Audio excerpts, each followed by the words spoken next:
Marianne, imaginons, demain matin, tu es nommé ministre du Logement. Quel est ton programme pour comment produire du logement abordable pour tous? On commence par quoi?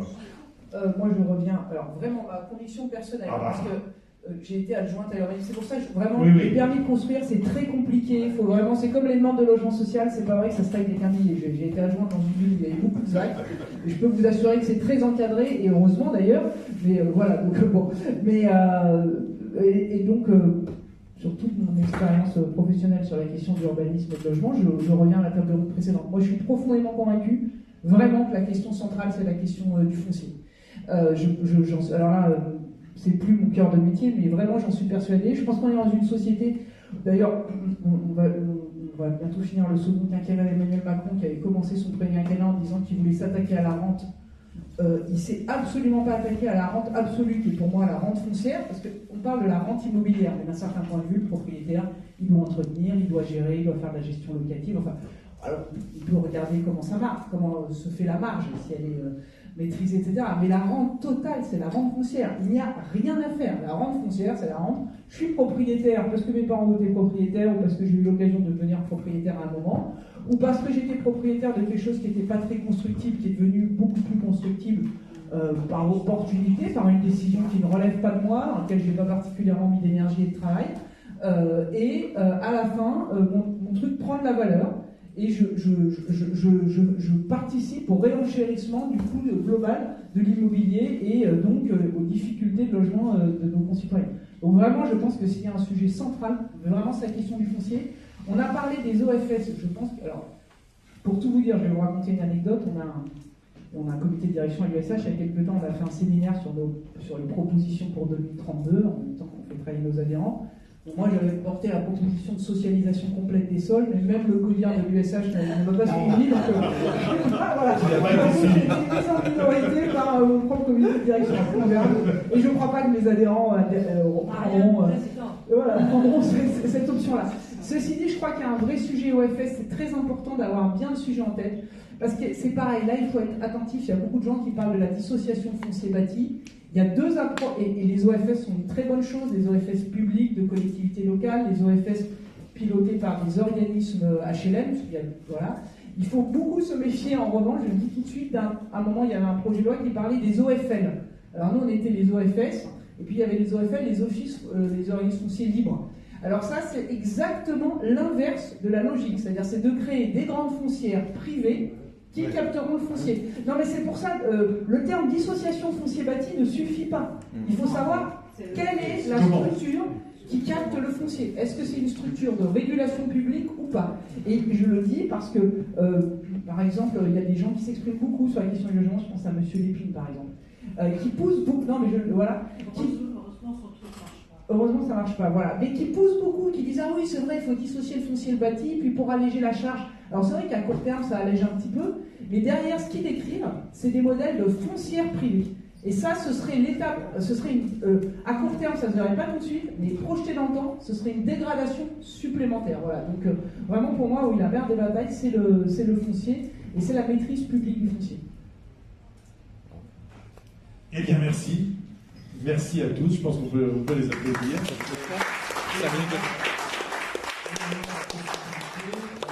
Ça a été extrêmement performant en tenue des délais. On a la possibilité de 2 ou 3 questions.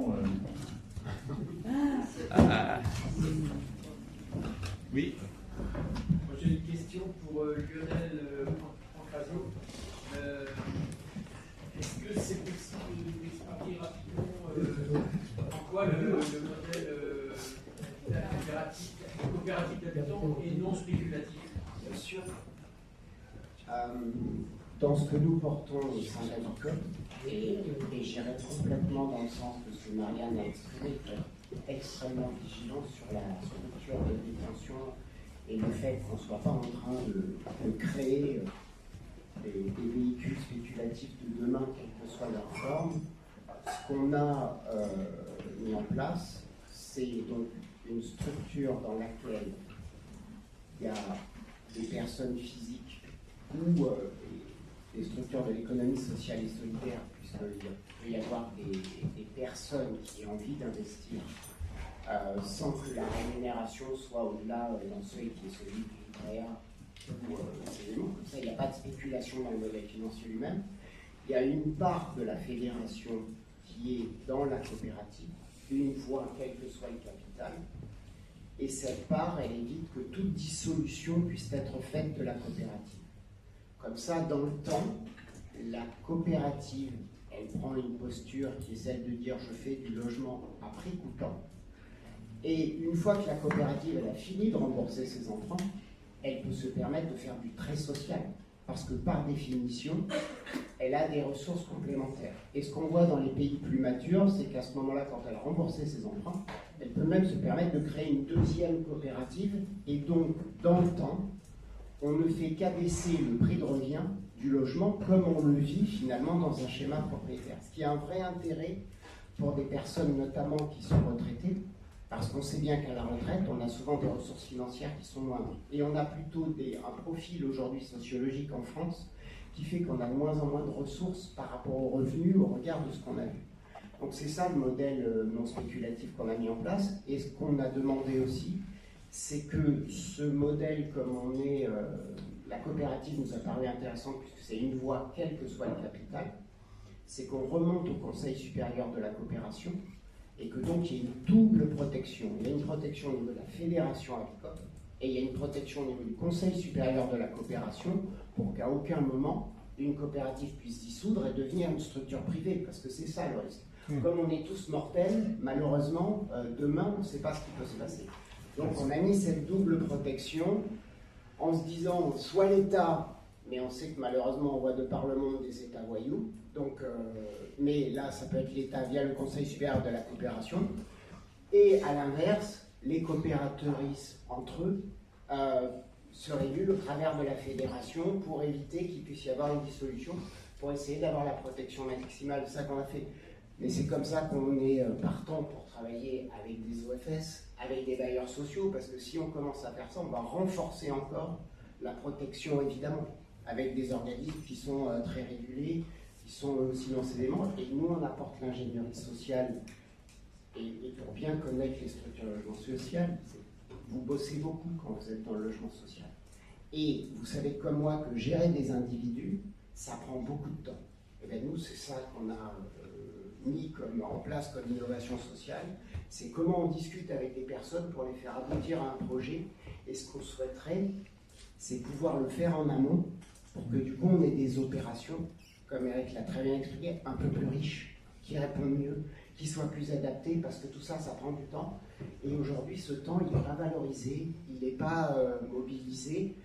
Et du coup, c'est dommage, parce que d'un besoin aussi fort, aussi clé que le logement, on pourrait faire encore plus si on met ça un peu en place. Ça plus vite. On peut faire aussi vite, mais simplement, on a fait discuter les habitants en amont, on les a fait contribuer et participer pour enrichir la programmation. Et après, on peut rentrer dans le détail pour voir comment ça marche. C'est pas facile tous les jours. Je peux répondre. En fait, il y a quelques expérimentations, mais en fait, c'est compliqué parce que dans le cas du modèle locatif HLM, ça revient à attribuer le logement avant qu'il soit construit. Et comme il y a quand même le sujet de la commission d'attribution, qui n'est pas un sujet anecdotique,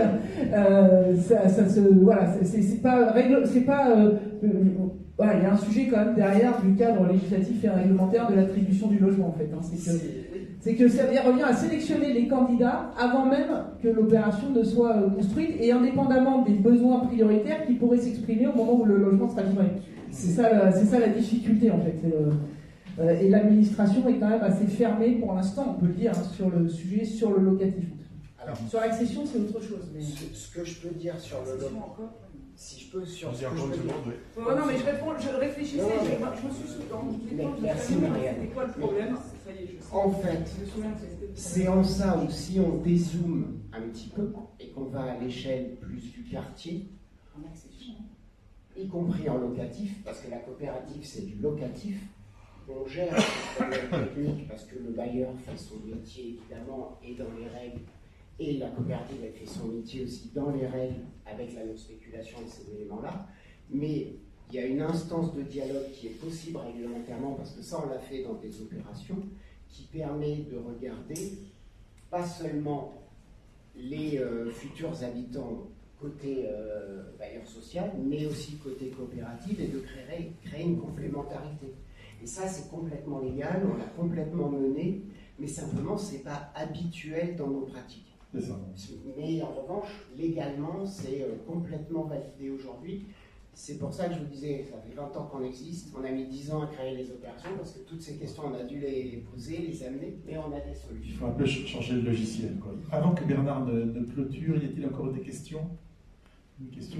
Juste un questionnement sur un segment qui est très marginal, mais qui a tendance à se développer, c'est le meublé. Quid de la précarisation du statut d'occupant et de la remise en cause de la loi 89. Enfin, là, c'est tout de même un véritable problème, le meublé. Eric, je pense que c'est un vrai problème, pas que le meublé. On voit les beaux civils, les beaux civils se développer, les beaux privés, les beaux. Voilà. Je ne suis pas contre absolument le fait qu'on y ait des meublés parce que ça répond à un besoin spécifique de quelqu'un qui vient 6 mois, 1 an, qui a pas envie d'acheter ses meubles. En soi, le meublé n'est pas. Le problème, c'est le développement d'un meublé ou d'un bail civil pour éviter les lois d'encadrement des loyers. C'est le détournement d'un système qui peut avoir sa vertu parce que pour ne pas répondre. Donc là, pour moi, c'est la loi. Je suis pas non plus, je suis très vigilant à dire qu'il faut des lois sur tout et des règlements sur tout, parce que je suis le premier à dire qu'on en a un peu trop de temps en temps. Mais voilà, mais là, c'est un détournement de quelque chose qui peut avoir son utilité. Le problème, c'est que on est toujours à vouloir chercher, on est collectivement pas loin, hein, voilà, la question de ce détournement. Et je pense que c'est la réglementation, et je pense que on a vraiment l'écueil de novembre 2026 sur l'encadrement des loyers, qui est vraiment quelque chose, parce que si ça saute, on va lancer un cycle politique, on n'aura pas de nouvelle loi. Voilà, et je pense que je ne vois pas pourquoi, dans la loi logement, il y a plein de choses qui manquent dans cette loi logement, hein, je dis, on a noté compte. Ils ont au moins sorti l'article 55 de la loi SRE, comme ça on n'en parlera pas. Mais pourquoi il n'y a pas quelque chose, pourquoi ils n'ont pas mis un article sur l'encadrement des loyers? C'est une vraie question. Le problème, c'est comme la loi est passée au Conseil d'État et qu'elle va passer au Conseil des ministres, si j'ai bien compris, mi-juin, ça ne pourra pas être un objet de discussion pendant cette loi. Voilà. Donc voilà, nous on a des vraies inquiétudes sur ces choses-là. Donc il faut vraiment continuer, pas s'arc-bouter contre les meublés, parce que c'est une fonction, mais dire que ça ne peut pas être une caisse de défaisance vers les gens qui trouveraient une astuce. Et le bail civil, visiblement, que je connaissais moins, c'est un vrai écueil de la loi de l'encadrement. Non-respect de la loi 89. Et organiser quand même une vraie lutte contre le détournement vers les Airbnb. Ça aussi, mais les Airbnb, je veux dire, c'est comme tout. Vous savez, hein, quand vous faites un sondage dans les Airbnb, dans certaines communes, et que vous dites est-ce que vous êtes démocratiquement pour ou contre les Airbnb, il y a certaines communes qui ont retiré les référendums locaux. Hein. Parce que quand vous avez une ville où vous êtes majoritairement des propriétaires qui font du Airbnb, je peux vous dire que c'est pas sûr que les gens soient contre les Airbnb. Hein. Voilà, je pense que moi je suis contre parce que c'est de la captation, c'est de l'utilisation, ainsi de suite, et que c'est une question de rente aussi, que c'est faut mieux louer son logement une semaine par mois que l'ensemble du mois avec des contraintes qui ne sont pas les mêmes, ainsi de suite. Mais la question du Airbnb est un vrai problème des centres urbains. Voilà, parce qu'autrement, on a des villes, on parle souvent des zones rurales, des zones attractives du littoral, ainsi de suite, mais les zones comme Paris, l'Airbnb est un vrai problème. Oui, c'est pour ça que le maire de Paris souhaite qu'on revienne à l'essence originale du projet, c'est-à-dire tu pars en vacances, tu as le droit de louer quelques jours par an ton logement, point final. C'est le développement commercial qui pose problème, comme le développement du co-living qu'on a largement abordé est un vrai problème, puisqu'effectivement, on a quelques exemples en arrondissement d'immeubles qui sont passés du Airbnb au co-living de manière assez astucieuse et qui aujourd'hui, alors que je crois qu'on est tous pour la coloc, parce que nous-mêmes ou nos gamins ont pu faire de la coloc c'est pas le co-living où la piole elle est au prix d'un logement. Quoi. Voilà. Moi, je veux bien dire un petit mot sur le Airbnb, c'est pas mon cœur de sujet, mais il se trouve qu'on est dans des sujets où nous, on travaille avec nos homologues européens. Il y a peu de temps, j'étais en Italie. Et c'était bien parce qu'il y avait des Napolitains, des Toscans, enfin voilà, des Romains. Enfin, et c'était pour préparer des positions communes européennes dans le cadre de notre confédération Auxil Europe. Donc nous, on est arrivé avec Emmanuel Cos, il faut qu'on prenne une position très ferme sur Airbnb, etc. Et là, on a vu même les Italiens là, qui commençaient à tous un peu s'éparpiller, pas être d'accord entre eux, regardez, quoi, ils sont toujours très polis dans les débats. Il y en a un peu dans tous les coins. Bon, et en fait, c'est vrai que ça a amené à voir les choses autrement. Les Napolitains et les Romains étaient 100% d'accord avec nous, c'est-à-dire qu'ils sont au cœur de grandes métropoles dans lesquelles il y a besoin de logements familiaux, il y a un manque de logements familiaux, et c'est pas, ils ont besoin qu'il y ait moins de Airbnb dans leur cœur de ville. Voilà. Mais à l'inverse, par exemple, les Toscans, qui une grosse partie maintenant de leur activité repose sur le tourisme. Voilà, oui, mais en vrai, eux, ils ont, comme c'est pas nous en France, on a eu toutes les années 70, les villages vacances en famille, l'offre hôtelière, etc. Eux, ils n'ont pas construit cette infrastructure hôtelière dans des zones touristiques. Et puis, on est dans un pays qui est beaucoup plus libéral, donc il y a beaucoup moins d'intervention très publique, en fait. Ils ont un rapport à l'administration qui est beaucoup plus détaché.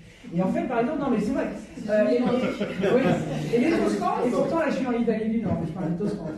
Les Toscans, eux, disent, non mais vous êtes sympas, mais nous, Airbnb, on a des villages qui sont vides, ça nous permet de maintenir de l'emploi dans de l'activité touristique, parce qu'il n'y a que soit des hôtels de grand luxe, soit il n'y a rien, et donc ça permet de nous ouvrir à notre activité. Donc je pense que même dans la réflexion sur Airbnb, on devrait pouvoir aussi différencier, c'est bien que les villes puissent avoir la main entre les villes qui ont besoin de logements familiaux et qui doivent pouvoir dire bah non, c'est priorité au logement familial, et puis les territoires qui ont besoin d'attractivité plus touristique. Voilà. En revanche, le fait que c'est pour ça que je ne suis pas tellement pour le référendum d'initiative locale, parce que ce n'est pas aux propriétaires de décider des besoins des autres. Mais en revanche, l'analyse des besoins, elle est faisable. Les élections municipales, certaines élections municipales,